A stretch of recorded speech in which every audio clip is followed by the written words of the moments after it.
back to square one. Well, earlier I spoke to the Deputy Chairman of the UK Independence Party about deals and coalitions.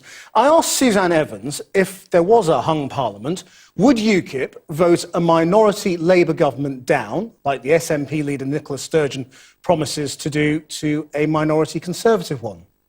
Hearing Nicola Sturgeon talk on the leaders' debate, I hate the Tories. Well, even I'm going to sit here and I'm going to tell you the Tories aren't all bad. The Labour Party is not all bad. So you they could have see, some policies that are good and some that are bad. And I would vote as an MP according to the wishes of my constituents and according to my conscience for each individual bill as it passed through the House of Commons. And that is the responsible way to act as a politician. So you could vote in a way that effectively supports a Labour government without there being a formal deal or a coalition or anything like that? Well, let's look at some of the policies. The Labour government has stated quite clearly that it wants to take people out of minimum wage, people on minimum wage out of tax altogether. That's also in UKIP's manifesto. I'm not going to vote against that. Well, that's very interesting then. I mean, why not consider a more formal deal? I think the party's made it quite clear that we would enter into a confidence and supply arrangement. Obviously, we'd want to, the budget needs to be gotten through. We would vote according to our conscience, according to what we stand for on our own manifesto as we go forward through the Parliament. But we have absolutely ruled out any kind of formal coalition, and I'm very pleased about that. In terms of the kinds of people who vote UKIP, you're trying to draw them from all directions.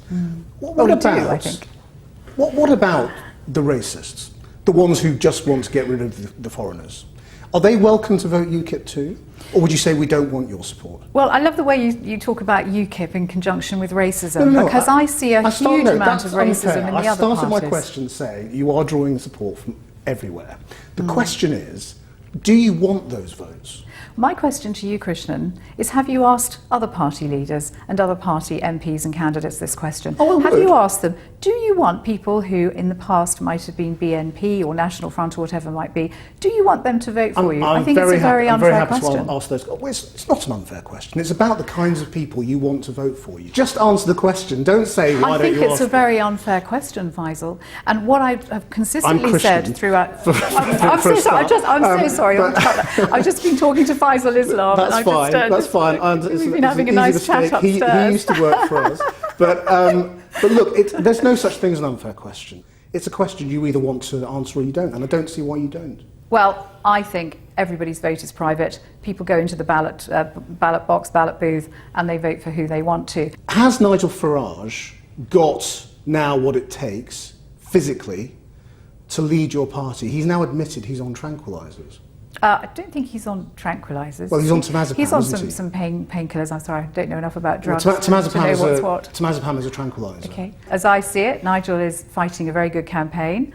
I've seen him in the office a couple of times this week. He looks very bright and breezy.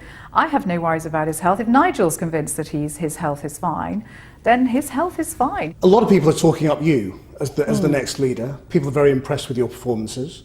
Do you fancy it? I get really bored about being asked this question. I'm really sorry. I find it quite embarrassing. Nigel is a fantastic leader. He has my full support. He is going to win Thanet South. I don't doubt it for a moment. The polling that's been done very recently shows that. And neither I nor anyone else is in the running. Suzanne Evans. The sport now, and almost 40,000 runners from the amateur to the